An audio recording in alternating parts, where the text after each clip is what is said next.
26 იანვარი მებაჟე ოფიცრების საერთაშორისო დღეა. ეს დღე შემოსავლების სამსახურმა მსოფლიოს საბაჟო ორგანიზაციის წევრ 180-ზე მეტ საბაჟო ადმინისტრაციასთან ერთად აღნიშნა. უფრო ცვლად რა ღონისძიებები გაიმართა, რა სიახლეები იქნება უწყებაში 2025 წლიდან და რა გამოწვევების წინაშე დგას საბაჟო სისტემა. თემაზე შემოსავლების სამსახურთან ბიზნეს პარტნიორის ყოველკვირეული რუბრიკის ფარგლებში შემოსავლების სამსახურის საბაჟო დეპარტამენტის უფროსთან ერთად ვისაუბრებთ. მოგესალმებით, ძალიან დიდი მადლობა გადაცემაში სტუმრობისთვის. ჩვენ გასულ წელსაც ვსაუბრობდით ამ ძალიან საინტერესო დღეზე და იმაზე თუ რამდენად მნიშვნელოვანია მებაჟე ოფიცერი. ის ყველა გაგებით მნიშვნელოვანია, ჩემი წარმოდგენით, ის ხდება პირველი. რეალურად მასთან გვაქვს პირველი შემხებლობა და შესაბამისად ადამიანებს, რომლებიც შემოდიან ქვეყანაში, პირველი სწორედ ეს ადამიანი უქმნის მეტ-ნაკლებ წარმოდგენას ამა თუ იმ ქვეყანაზე, მათ შორის საქართველოს. თუმცა ახლა მივყვეთ თანმიმდევრულად და ჯერ დავიწყოთ გუშინდელი დღით, რა ფორმით აღინიშნა, რა იყო მთავარი სათქმელი მებაჟეებისთვის სამინისტროს ხელმძღვანელობისა და მთლიანად თქვენი მხრიდან და როგორი იქნება მე 2025 წელი, რა ძირითადი გამოწვევებია, ბუნებრივია ამაზეც ვკითხავთ. მოგესალმებით, მივესალმებით თქვენს მაყურებელს. ოფიციალური თარიღი მსოფლიო საბაჟო ორგანიზაციის მიერ დაწესებულია 26 იანვარი, როგორც მებაჟის საერთაშორისო დღე, თუმცა ეს დაემთხვა დასვენების დღეს მთელ მსოფლიოში და შესაბამისად ჩვენ მოგვიწია აღნიშნა 180-ზე მეტ ქვეყანასთან ერთად 27 იანვარს აღნიშნული თარიღის. ეს არის ერთგვარი ასე ვთქვათ შეჯამება გასული წლის მილოცვა ჩვენი თანამშრომლებისთვის, როგორც ფინანსთა სამინისტროს სხვა ხელმძღვანელობის მიერ და ასე ვთქვათ მათი შემაჯამებელიც არის და მომავალი პერსპექტივების დასახვის დღე არის, ასე რომ ვთქვათ. შესაბამისად, მსოფლიო საბაჟო ორგანიზაციას აქვს ღირსების სიგელები, რომლებიც იმ წელს ყველაზე გამორჩეულ მებაჟე ოფიცრებს, რომლებმაც ყველაზე მეტად ღირსეულად გაართვეს თავი, 20 ასეთ თანამშრომელს მოხდა მათი დაჯილდოვება ფინანსთა მინისტრის და შემოსავლების სამსახურის უფროსის მიერ აღნიშნული სიგელებით. ამ ფორმატში ვახდენთ ხოლმე ამ დღის აღნიშვნას, როგორც მთელ მსოფლიოში აღინიშნება. რეალურად 2024 წლის შეჯამებაზე როდესაც საუბარი, რა ძირითადი სიახლეები იყო 2024 წელს? ტექნოლოგიური ნაწილი ალბათ ერთ-ერთი ყველაზე მნიშვნელოვანია, იმიტომ რომ დღეს გაციფრულების და ამიმართულებით მიდის მსოფლიო და ბუნებრივია ამ სეგმენტში ყველაზე მეტი გაქვთ გაკეთებული თუ გასაკეთებელი. რა იყო 2024 წელს ამ კუთხით საინტერესო და დავუშვათ 2025 წლისთვის ამიმართულებით რას უნდა ველოდოთ? ბატონო, სანამ კონკრეტულად ტექნოლოგიურ ნაწილზე გადავალ, მე ვისარგებლებ შემთხვევით და მინდა ზოგადად კიდევ ერთხელ შევახსენო თქვენს მაყურებელს საზოგადოებას, თუ რა როლი აქვს საბაჟოს ზოგადად ქვეყნის განვითარებაში, მის აღშენებლობაში. თქვენ ძალიან კარგად მოგეხსენებათ, რომ საბაჟო იცავს ქვეყნის ეკონომიკურ საზღვარს, მის უსაფრთხოებას და ასევე გლობალურ უსაფრთხოებაში შეაქვს თავისი მნიშვნელოვანი წვლილი და ჩვენი მებაჟე ოფიცრები ამას აკეთებენ დიდი ენთუზიაზმით და დიდი პასუხისგებლობით. ეს ურთულესი საქმეა თავისთავად, იმიტომ რომ უამრავი რეგულაციის და უამრავი, ასე ვთქვათ, წესების დაცვა უწევთ ადგილზე და ეს ხდება ძალიან ოპერატიულად. ოპერატიულად უნდა მოხდეს ამ ყველაფრის გადაწყვეტა ადგილზე საბაჟოებში და ჩვენი მებაჟე ოფიცრები 24 საათის განმავლობაში მართლაც დაუღალავად შრომობენ და ხშირად თავიანთი შესაძლებლობის ზღვარზეც კი რა თქმა უნდა სხვა უწყება კოლეგებთან ერთად, რომ ეს თავისი საქმე პირნათლად შეასრულონ ქვეყნის წინაშე და აქედან მადლობას ვუხდი და კიდევ ყველა მათგანს ულოცავ გუშინდელ დღეს. ძალიან მნიშვნელოვანია სატრანზიტო სისტემის იმპლემენტაციაც ამ ნაწილში და ევროკავშირთან დაახლოების მიმართულებით ძალიან ბევრი ნაბიჯია გადასადგმელი ამ კუთხით. სანქციების ნაწილს როგორ ასრულებს, იმიტომ რომ ეს ერთ-ერთი ყველაზე აქტუალური და პრობლემური ნაწილია, ამ ნაწილს აუცილებლად შევეხებით, თუმცა უშუალოდ საბაჟოს ნაწილის ეს მხარე რომ ამოვწუროთ იმპლემენტაციას როგორ ახდენთ, დავუშვათ იმ საერთაშორისო არსებული ნორმების როგორ გადმოგაქვთ და რამდენად მზად არის დღეს ქართველი მებაჟე იმისთვის, რომ მაქსიმალურად სწორად, სამართლიანად მოახდინოს ეს ყველაფერი და ასევე ძალიან მნიშვნელოვანია ევროკავშირთან დაახლოების ნაწილში რა როლს თამაშობთ თქვენი უწყება? მოგახსენებთ ზუსტად ესე იგი ჩვენ თვლით რომ 2024 წელს 2025 წელს ხვდებით მნიშვნელოვანი სიახლე ზუსტად ამ მიმართულებით ევროკავშირთან ასოცირების ხელშეკრულება ითვალისწინებს საერთო სატრანზიტო სისტემაში ჩვენს ჩართვას. და ეს ვალდებულება გქონდა ჩვენ აღებული, შესაბამისად ამას უამრავი მუშაობა დაჭირდა, მათ შორის 2024 წელს განსაკუთრებით აქტიურად ვიმუშავეთ, რომ შემოერთებოდით ამ კონვენციას, საერთო ახალი სატრანზიტო კონვენცია, კომპიუტერიზირებული სისტემა, ეგრეთ წოდებული NCTS. ეს არის ჩვენი საბაჟო სტრუქტურისთვის მართლაც საეტაპო მოვლენა, იმიტომ რომ პრაქტიკულად, რო თქვათ, ადამიანურ ენაზე ყველასთვის გასაგებად საქართველოს და საქართველოს საბაჟო ხდება ერთგვარი გარესაზღვარი ევროკავშირის ქვეყნებისთვის და რას გულისხმობ ამ ნაწილში. ამ კონვენციაში არის 36 წევრი ქვეყანა, მათ შორის ევროკავშირის 27 წევრი ქვეყანა, EFTA-ს ქვეყნები, თურქეთი, დიდი ბრიტანეთი და ასე შემდეგ. და ჩვენც გავხდით უკვე ამის სრულფასოვანი წევრი. ეს ნიშნავს იმას, რომ ჩვენი ერთი დეკლარაციით, ჩვენს მიერ დაბეჭდილი ერთი დეკლარაციით და ერთი გარანტიით ნებისმიერ სატრანსპორტო საშუალებას და გადამზიდავს შეუძლია წავიდეს აი ამ ქვეყნების მიმართულებით შეუფერხებლად. ეს დღეს რა რთული ურთიერთობაც აქვს საქართველოს ევროკავშირთან ამის მიუხედავად თქვენ სეგმენტში ეს პრობლემა არ გვაქვს და რა თქმა უნდა, ეს პროცესი არ არის მარტივი და ერთი ხელის მოსმით არ კეთდება ეს პროცესი, ასე რომ ვთქვათ, ამას სჭირდება დიდი პროგრამული უზრუნველყოფა, ამას სჭირდება კანონმდებლობის ჰარმონიზაცია ევროკავშირის კანონმდებლობასთან, სრულად ჩვენ უამრავი საკანონმდებლო აქტი შევცვალეთ, უამრავი დაახლოებისკენ ნაბიჯები გადავდგეთ და ამ 2024 წელს ზუსტად იყო ევროკავშირის მისია ჩამოსული, შემფასებელი მისია, ჯერ პირველ მონიტორინგი იყო, შემდეგ საბოლოო შეფასების მისია, რომლებმაც დადეს დასკვნა, რომ ჩვენ ვიმსახურებთ სრულად როგორც კანონმდებლობით, ისე ადამიანური რესურსით და სხვა ყველა პარამეტრი მოწმდება უსაფრთხოების ნაწილი და როგორ ვართ, ასე ვთქვათ, მზად ამ კონვენციასთან. როდიდან შეიძლება მაგალითად ბიზნესს გამოიყენოს ეს კონკრეტულად ერთი დეკლარაცია? შეიძლება 2025 წლის 1 თებერვლიდან სულ რამოდენიმე დღეში უკვე შეიძლება რომ და ჩვენ დარწმუნებული ვართ, რომ ეს პირველი დეკლარაციები დაიბეჭდება მოქმედია დაუშვათ ევროკავშირის ტერიტორიაზე და აღნიშნული ეს ჩვენიდან წასული ექსპორტიც და ჩვენზე გამავალი ტრანზიტიც მაინც ევროკავშირში შესვლამდე იღებდა ამ დეკლარაციას. ოღონდ ეს ხდებოდა სხვა ქვეყნებში, თუ ზღვით მიემართებოდა მაგალითად ძირითადად უფრო ბულგარეთში ან რუმინეთში, თუ სახმელეთო გზით უფრო თურქეთში გაიცემოდა. ისე ეს გადაადგილება ვერ ხდებოდა. ანუ იქ უხდებოდა უცხო ქვეყანაში ჩვენს მეწარმეებს აღნიშნული პროცედურების გავლა, იქ რაღაც საბროკერო კომპანიების ნახვა და ეხა უკვე შესაძლებელია რომ ჩვენ ქვეყანაში ეს გაკეთდება და როგორც ჩვენ იცით რომ სატრანზიტო პოტენციალი ძალიან იზრდება ჩვენი ქვეყნის და ჩვენი დერეფნის, ასე ვთქვათ, ეს ძალიან მნიშვნელოვანი იქნება, რომ არა მარტო ჩვენ მეწარმეებს, სხვა ვინც სარგებლობს ევროკავშირის მიმართულებით და იმ ქვეყნების მიმართულებით, რომელიც ჩამოვთვალე, ყველა შეიძლება აღნიშნულით ისარგებლოს. ძალიან მნიშვნელოვანი ინფორმაცია მოგვაწოდეთ ახლა. მართლა ძალიან მნიშვნელოვანია ჩვენთვისაც და ვფიქრობ მთლიანად ქვეყნისთვის. განსაკუთრებით ეს შუა დერეფნის ნაწილი, რაც ახსენეთ ახლა. რაც ეხება მებაჟე ოფიცრების კვალიფიკაციას, იმიტომ რომ ამ ხელა პასუხისმგებლობა, თუნდაც ეს კონკრეტული ნაწილი, სხვა ტიპის ცოდნას, გამოცდილებას, პროფესიონალიზმს მოითხოვს. აქ რა ეტაპზე ვართ?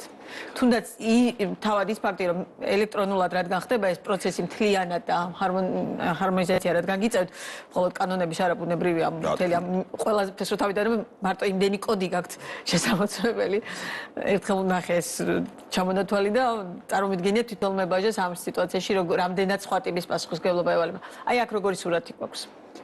აქაც ჩვენ ეტაპობრივად მივყვებით მათ სისტემატურად ვზრუნავთ ჩვენი მებაჟე ოფიცრების კვალიფიკაციის ამაღლებაზე და შესაბამისად ვინაიდან ამ ახალ სისტემაზე გადავდიოდით, სრულიად ახალი სისტემაა ჩვენი ქვეყნისთვის, ჩვენთვისაც ჩვენ მოგვიწია დაახლოებით 300 მებაჟე ოფიცრის მთლიანად გადამზადება ამ ნაწილში. ამ ეტაპზე ვფიქრობთ, რომ საკმარისი იქნება, თუმცა ეს პროცესი გაგრძელდება. ჩვენ ასევე ახლა შექმნის ეტაპზე ვართ და შევქმენით უკვე დანაყოფი სპეციალური ერთეული, რომელიც უშუალოდ ამ სატრანზიტო ღონისძიებებს გაუწევს მონიტორინგს, ასე ვთქვათ, რომ უფრო კარგად და უფრო შეუფერხებლად განხორციელდეს აღნიშნული პროცესი და დარწმუნებული ვარ, რომ როგორც სხვა გამოწვევებს, ისე ამ გამოწვევებსაც საქართველოს საბაჟო ღირსეულად გაართმევს თავს. ეს ძალიან კარგი სიახლე გაქვთ, ეს არის ელექტრონული გეზი. თუ სწორად ჩემს წარმოდგენაში სწორად გავიგე, მაგრამ ეხლა მაყურებელს რომ განვმარტოთ, რას ნიშნავს ეს ტერმინი და რეალურად თუ არიან უკვე კომპანიები, ვინც ისარგებლა თუ დაუშვათ ეხლა უნდა შევიდეს ეს ნაწილი გეგმაში. მოქმედებაში უფრო ზუსტად. კი ბატონო, ელექტრონული გეზი ეს არის ზოგადად ციფრული საბაჟოს კონცეფციის ეკონომიკური ზონა, უბრალოდ ციფრულ ვარიანტში, ხო? ციფრულ ვარიანტში, ციფრული საბაჟოს კონცეფციის ერთ-ერთი ნაწილია და ერთ-ერთი წარმატებული ნაწილია. კომპანიას არ მოუწევს კონკრეტულად გაფორმების ეკონომიკური ზონის კონკრეტულ ლოკაციაზე მოსვლა? ჩვენ გვაქვს 6 გაფორმების ეკონომიკური ზონა, მათ შორის ელექტრონული გეზი 1 და 5 გაფორმების ეკონომიკური ზონა, რომელიც ფიზიკურად ადრე ადამიანები მიდიოდნენ, თავის დოკუმენტაცია მიქონდათ და იქ ხდებოდა ამ დეკლარაციების დამუშავება, დაბეჭდა თუ ასე შემდეგ, სხვადასხვა საბაჟო ფორმალობების განხორციელება. ხა ჩვენ შევქმნით ელექტრონული გეზი, რომელიც აბსოლუტურად ციფრული, ადამიანს იქ არ უწევს მისვლა, ჩვეულებრივი ჩვენი საიტის მეშვეობით RSG-დან, თავისი გვერდიდან, პირადი გვერდიდან მომხმარებელი ტვირთავს დოკუმენტებს და ჩვენი მებაჟი ოფიცრები მას ისე რომ არ შეხება უშუალოდ არ აქვთ. ჩვენი მებაჟი ოფიცრები მას უბეჭდავენ შესაბამის დეკლარაციას თუ სხვა პროცედურებს, ანუ ელექტრონულად გადიან. ვფიქრობ, რომ ეს ძალიან მნიშვნელოვანი იყო ჩვენი ქვეყნისთვის, ეს მნიშვნელოვნად ზოგავს დროსაც, მეწარმეების ენერგიას დროს და უფრო სწრაფად და ეფექტურად ხდება ასე ვთქვათ, პროცედურების განხორციელება. მაგალითად, მოკლე იმას გეტყვით, რომ იზრდება თვითმფრინავა შარშანთლიანად დეკლარაციების რაოდენობა გაიზარდა დაახლოებით 7%-ით.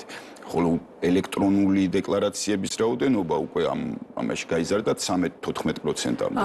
ეს ნიშნავს, რომ მეწარმეებიც ნელ-ნელა აქტიურად უკვე თანამშრომლობენ. როგორ ახდენ შემოწმებას იმ დროს, როდესაც ფიზიკურად არ არის ტვირთი დაუშვათ თქვენს ობიექტზე და აი ასეთ შემთხვევაში დაუშვათ კომპანიებისა და ბიზნესის კეთილსინდისიერებაზე ვარ დამოკიდებული თუ რეალურად ეს სისტემა შეიძლება საბოლოოდ მთლიანად გადაეწყოს სისტემა ამ ნაწილს. ნახეთ როგორ არის ტვირთი, როდესაც ტვირთი ფორმდება, ყველა ვარიანტში არის რაღაცა წინასწარ შესაძლებელია საერთოდ ტვირთი ქვეყანაში არ იყოს და ისე გაფორმდეს ეს ტვირთი. ოღონდ, როდესაც შემოდის ქვეყანაში, ვთქვათ იმპორტის ნაწილი რო ავიღოთ, როდესაც შემოდის ქვეყანაში ეს ტვირთი, თუ არის წინასწარი დეკლარირება, შემდეგ ხდება ჩვენი რისკების სისტემაში ამ ტვირთის, ამ დოკუმენტების გატარება და შესაბამისი დერეფნის განსაზღვრის მიხედვით ხდება ამ ტვირთის მოწმება თუ მოხდება მწვანე დერეფანში, რომელიც დაახლოებით დიდი პროცენტია ძალიან მწვანე დერეფნის, მაშინ არანაირ შემოწმებას არ დაექვემდებარება, მაგრამ თუ მოხდება სხვა დერეფანში, როგორც არის ყვითელი, წითელი, უკვე დაექვემდებარება შემოწმებას. ანუ შემოწმების გარეშე არაფერი არ ხდება ყველა ვარიანტში, ვინაც აქედან გასვლისას. წითელ და ყვითელ დერეფანში ხდება? ბოლო წლების სტატისტიკა როგორია? მასე კონკრეტულად ძირითადად 80%, 90% ხდება მწვანე დერეფანში. ანუ ასე გაიზარდა ქართველი კომპანიების კეთილსინდისიერება გაიზარდა. თუმცა შესაბამისი რისკის პროფილები იმიტომ არის, რომ წინასწარ ჩვენ არ ვიცით, რომელი მოხდება წითელ დერეფანში და რომელი არა. ის თვითონ კომპიუტერის საზღვრავს ამას სხვადასხვა კრიტერიუმების მიხედვით, რომელია სანდო და რომელი არ არის სანდო და ხდება ასევე რენდომულად გადამოწმება. შეიძლება ძალიანაც სანდო კომპანია იყოს, მაგრამ რაღაც პერიოდულობით მაინც მოხდეს. და მივედით ალბათ ერთ-ერთ ყველაზე საინტერესო ნაწილამდე, განსაკუთრებით ჩვენ ჟურნალისტებისთვის.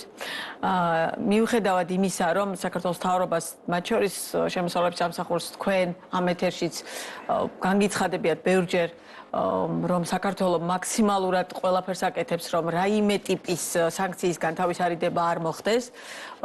არის ამ საკითხებზე სპეკულაციები, ყოველ შემთხვევაში ბოლო პერიოდში ისეთი აქტიურობით აღარ, თუმცა ერთ პერიოდი ძალიან აქტიური იყო ეს მიმართულება. როგორ ვაკეთებთ, როგორ ახდენთ და 3 წელი გადის რეალურად რუსეთ-უკრაინის ომის დაწყებიდან, თებერვალში გავა 3 წელი და ამ 3 წლის განმავლობაში ეს ბოლო თვეები არ არის, მაგრამ ძალიან ინტენსიური დაწოლა მიდიოდა საქართველოს ხელისუფლებაზე, რომ საქართველოს ხელისუფლება არ ღვევს დაუშვათ ამ ნაწილში არ ახდენს სწორად, მათ შორის მედიის ცალკეული წარმომადგენლების მხრიდან ბევრი ასეთი შემთხვევაზე აპელირება გვინახავს. რეალურად სად არის სიმართლე და რამდენად ახდენთ რეალურად სანქციების სწორად აღსრულებას.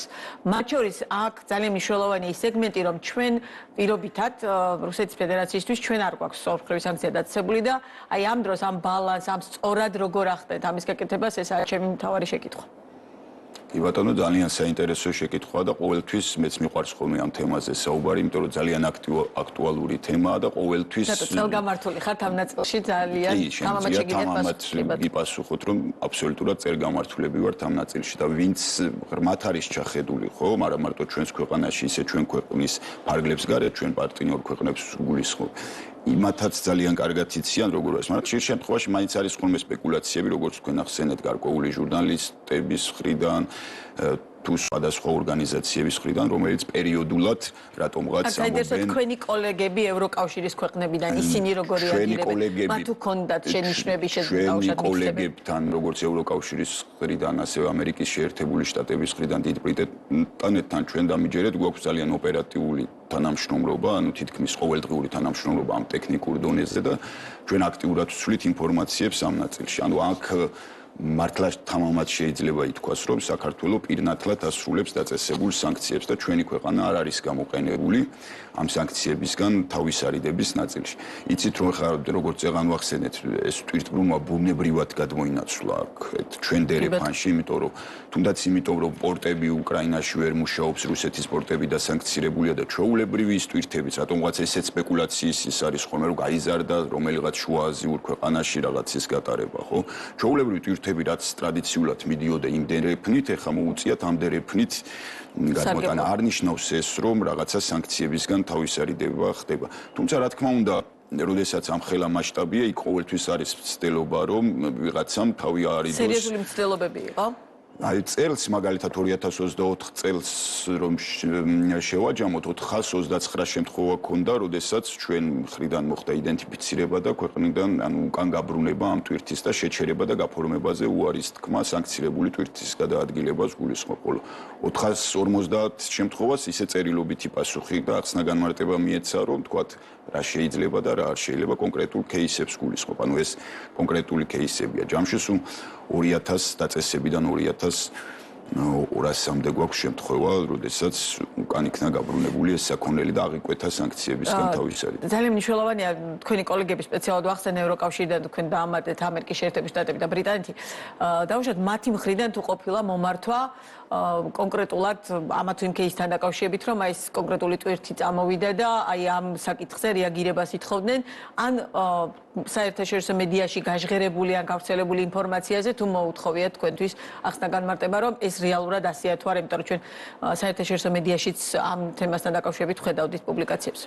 დამიჯერეთ მათ ძალიან კარგად იციან რა ხდება ქვეყანაში და არ უჭირთ ასე ვთქვათ საკითხების გარკვევა და ინფორმაციის მათ შორის საერთაშორისო მედიაში და ისიც კარგად იციან თქვათ რას ეფუძნება იმ საერთაშორისო მედიაში, ზოგიერთ საერთაშორისო მედიაში გამოქვეყნებული სტატია თუ კვლევა.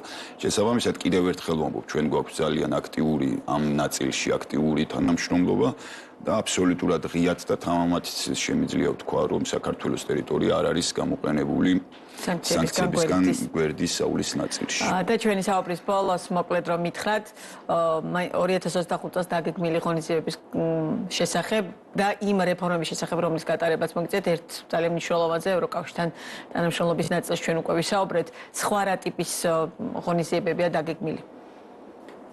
კი ბატონო, მოგახსენებთ, ერთი არის რაღაცის დანერგვა და მეორე ყოველთვის ამას სჭირდება განვითარება, რა თქმა უნდა. ჩვენ მიუხედავად იმისა, რომ თვლით, რომ მართლაც ღირსეულად ვასრულებთ ჩვენზე დაკისრებულ მოვალეობას, მაინც თვითკმაყოფილება არ არის კარგი საქმე, ასე ვთქვათ და ყოველთვის ჩვენ თვითონ გვინდა რომ თვით განვითარდეთ უფრო ახალ ტექნოლოგიებს, იცით თქვენ რომ იქ რობოტიზაციის ნაწილი გვაქვს დანერგილი. გამოწვევად სამსახურის ხელმძღვანელი რას მიიჩნევს? აი მთავარი გამოწვევა რა არის თქვენ ნაწილში ხა? ჩვენთვის ახლა მთავარი გამოწვევა არის რომ ამ გაზრდილ ტვირთბრუნვას და ამ გაზრდილ ამ რეგიონში მოკლედ შექმნილი სიტუაციიდან გამომდინარე ამ ყველაფერს გაუმკლავდეთ ღირსეულად. ასე ვთქვათ, იმიტომ რომ ყოველთვის იცვლება რაღაც, ყოველთვის თუნდაც სანქციების ნაწილში სულ ახალი პაკეტი ემატება და ჩვენ ყოველთვის ვცდილობთ რომ გამოქვეყნებისთანავე ეს დავამუშაოთ, შევიტანოთ შესაბამის პროგრამულ უზრუნველყოფაში, ახალი რისკების პროფილები შევქმნათ და ასე შემდეგ და ასე შემდეგ და ასევე სენსიტიესიც, რომელიც პირველი თებერვლიდან გითხარით და როცა სიახლეა, ყოველთვის მას სჭირდება მხარდაჭერა და მუდმივი მხარდაჭერა. ტექნოლოგიებშია მთავარი ასე ვთქვათ გამოწვევა, რომელიც კიდე ხელს შეგვიწყობს, რომ მაქსიმალურად დავზოგოთ ჩვენი ადამიანური რესურსი, ხო და უფრო ეფექტური კონტროლის მექანიზმები განვახორციელოთ და ზუსტად 2025 წელს ვიწყებთ ჩვენ გაეროს შესაბამის უწყებასთან ერთად მთლიანად ჩვენი პროგრამული ასე ვთქვათ სისტემის გადაიარაღებას, გადაწერას და მთლიანად ახალ ფაზაზე გადავდივართ. ეს მე ვერ ვიტყვი რომ 2025 წელსვე დასრულდება, მაგრამ მაქსიმალურად შემჭიდრო უკვე შექმნილია შესაბამისი ჯგუფი დადებულია ხელშეკრულება და დღეს ჩვენ იცის მომხმარებელმა რომ ვიყენებთ ASICUDA Worlds, ესეთი პროგრამა არსებობს, რომელშიც საბაჟო მუშაობს და სხვა მომხმარებლებიც დაშვებული პირები და ჩვენ გვინდა მთლიანად ეს შევცვალოთ და უფრო თანამედროვე, უფრო ახალ, უფრო მოქნილ სისტემაზე გადავიყვანოთ, რომელიც ჩვენ მებაჟეებსაც გაუმარტივებს მუშაობას და ასევე ბიზნეს ოპერატორებს. კი ბატონო. ძალიან დიდი მადლობა საინტერესო საუბრისთვის. წარმატებას გისურვებთ თქვენს და მებაჟეებსაც და აუცილებლად როგორც კი სანქციებთან დაკავშირებით რაიმე ტიპის ახალი ცვლილება ან სიახლე გექნებათ, ან სხვა მიმართულებით ბუნებრივია რომ ბიზნეს პარტნიორი აუცილებლად გიმასპინძლებ კიდევ ერთხელ. მე და თქვენ ერთმანეთს პროექტის ფარგლებში ყოველ შევხვდებით. მშვიდობიანი დღე ნახვამდის.